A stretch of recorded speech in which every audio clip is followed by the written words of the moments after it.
মোহাম্মদ হেলালুদ্দিন, যেটি প্রিন্স ভাই বলছিলেন, সংস্কারের যে প্রস্তাবনা যেটি আসছে সেটি আসলে নতুন নতুন সংকটের কোনো সম্ভাবনা তৈরি হচ্ছে কিনা, প্রিন্স ভাইয়ের কথা আপনি শুনলেন, অনেকটা স্পষ্ট হয়ে উঠেছে যে সংকট ঘনীভূত হতে পারে। সংস্কার একটি চলমান প্রক্রিয়া, এটা তো আপনি একবারে শেষ করে দিতে পারবেন না, এটা চলমান প্রক্রিয়া। এখন অন্তর্বর্তীকালীন সরকার সংস্কার করবে, তারপর আবার নির্বাচিত নতুন সরকার এসে সংস্কার করবে, তার পরবর্তীতে সরকার এসে আবার সংস্কার করবে। সংস্কার কিন্তু এটা চলমান প্রক্রিয়া, যখন যেটা প্রয়োজন হবে তখন সেটাই সংস্কার করতে হবে। এটা কিন্তু একবারে কোনো বিষয় না। আবার এই সরকার কন্টিনিউ 1 বছর 2 বছর যাবৎ সংস্কার করবে, এটাও জনগণ চায় না। ইস্যুগুলো এরকম, যার কারণে আপনি কোথায় কোথায় সংস্কার করবেন, এটা হয় রাজনীতিবিদদেরকে বলতে হবে, এই সরকারকে লেসন দিতে হবে যে এই জায়গায় সংস্কার করে দেন, অথবা তারা বলবে যে এই জায়গায় আমরা সংস্কার করে তারপরে নির্বাচনের রোডম্যাপ ঘোষণা করব। তারা তো নির্বাচনে গত কিছুদিন আগে শুনলাম যে ডিসেম্বরে, এখন আবার শুনি মার্চে। ঠিক আছে, তো এটা আস্তে আস্তে কিন্তু সময় বাড়বে, কারণ যেভাবে সংস্কার যে ধীরগতিতে চলছে, কচ্ছপের গতিতে, এতে কিন্তু সংস্কার করতে করতে আরও 5 বছর লাগবে। আপনি কোন জায়গায় সংস্কার করবেন, সংস্কারটা কোথায় করবেন? আমরা রাজনীতিবিদরা যে শুধু বলতেই আছি, ওনারাও বলছে কোথায় কোথায় সংস্কার করতে হবে, বা আমরা বলছি কোথায় কোথায় সংস্কার করতে হবে, কিন্তু কারটাকে কখন প্রাধান্য দিচ্ছে, কোথায় প্রাধান্য দিচ্ছে, এটা তো আমরা কেউ জানি না। সরকারকে বলতে হবে যে আমি এতদিনের মধ্যে এই জায়গায় সংস্কারগুলো করতে চাই, দেন এটা রাজনৈতিক দলগুলো থেকে অভিমত নেবে, হ্যাঁ ঠিক আছে করেন। সংস্কার করলে যে নেক্সট গভর্নমেন্ট এসে সেগুলি আবার পার্লামেন্টে তো পাশ করতে হবে, ঠিক না? পাশ না করলে তো এদের এই সংস্কারের কোনো লাভ নেই। এই পর্যন্ত তো সংবিধান 17 বার সংশোধন করা হয়েছে, এখন আবার নতুন সংবিধান লিখতে বলতে হইতেছে, আগের সংবিধান কবর দেওয়া হবে। ঠিক আছে, তো 17 বার যে সংবিধান সংশোধন করা হয়েছে, এটা এরপরে আবার কেন সংশোধনের প্রয়োজন হয়েছে? 72 সংবিধান সংশোধন করা হয়েছে, 78-79 সংবিধান সংশোধন করা হয়েছে, 86 সংবিধান সংশোধন করা হয়েছে, 88 সংবিধান সংশোধন করা হয়েছে, 90 সংবিধান সংশোধন করা হয়েছে।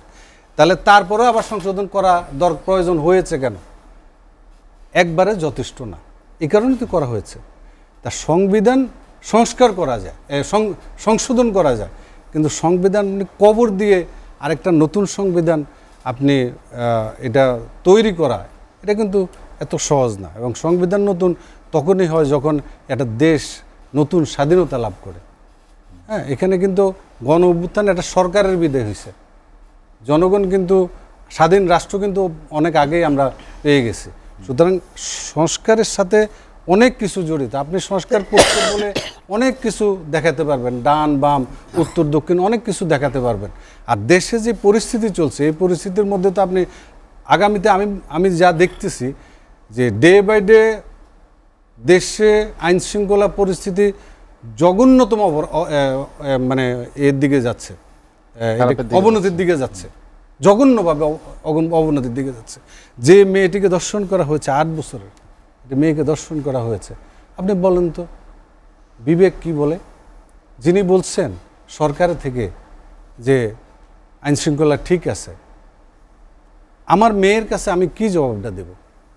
আমার মেয়েটা যদি আমাকে প্রশ্ন করে যে দেশের এই অবস্থা, আমরা কোথাও নিরাপদ না, বড় বোনের বাসায় বেড়াতে গেছে, এটা অনেকে বলতে পারে, কারণ সকল সরকারে বলেছে, সকল সরকারেই ক্ষমতা থাকলে অনেক কিছু দেখে না, চোখ ছোট হয়ে যায়, কান ছোট হয়ে যায়, দেখে কম শুনে কম। এগুলি আওয়ামী লীগের আমলে অনেকবার বলেছি। শেখ হাসিনা যখন দমভক্তি বলতো যে না এটা হয়েছে ওইটা হয়েছে, হ্যাঁ এটা আমি ঠিক করেছি ওইটা ঠিক করেছি, তার তো পতন হয়েছে অহংকার আর এই দাম্ভিকতার কারণে, প্রতিহিংসার কারণে। সে প্রতিহিংসার রাজনীতি করেছে বিগত 17 বছরে, এই কারণে সে এই দেশ থেকে পালাতে বাধ্য হয়েছে।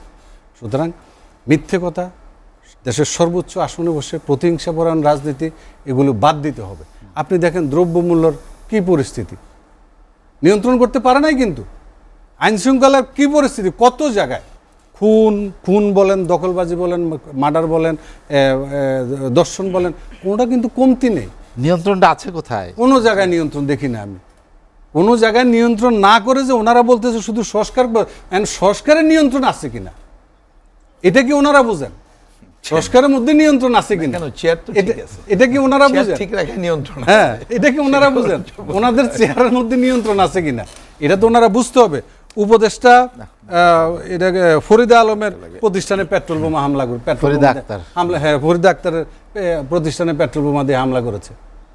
হ্যাঁ, তো আপনি নিয়ন্ত্রণ, ওনারা যে বলে যে আসলে সংস্কার এটা শোনেন, সব জায়গায় ব্যাকরণ দিয়ে চলে না, ব্যাকরণ সব জায়গায় চলে না। সংস্কার করতে গিয়ে সংকট তৈরি হবে কিনা, সংকট তৈরি হয়ে গেছে অলরেডি, আপনি কোথায় সংস্কার করছেন? রাজনৈতিক দলগুলোর আস্থায় নিয়ে আলোচনা করা, সংলাপ সেপ্টেম্বরে হওয়ার কথা ছিল, সেটি এখনো হয়নি। কবে আসবেন সেটি রহিম প্রিন্স ভাই বলতে পারছেন না। তাহলে কাঙ্ক্ষিত সংস্কার রাজনৈতিক দলগুলোর মতামত ছাড়া হবে কি করে? কিছু লোক আছে সত্য বলার জন্য, কিছু লোক থাকে, সব যদি মিথ্যেবাদী হয়ে যায় তাহলে তো দেশ টিকবে না, জামানাও টিকতো না। তো প্রিন্স ভাই সত্য বলেছেন, আমাদেরকে যেহেতু ডাকে না, কেন ডাকে সেটা তো আমাদের জানার কথা না। তো প্রিন্স ভাই জাতির সামনে সত্য বলেছেন যে ডাকে আসলে ওনাদের কথা বলতে, আমাদের কথা শুনতে না।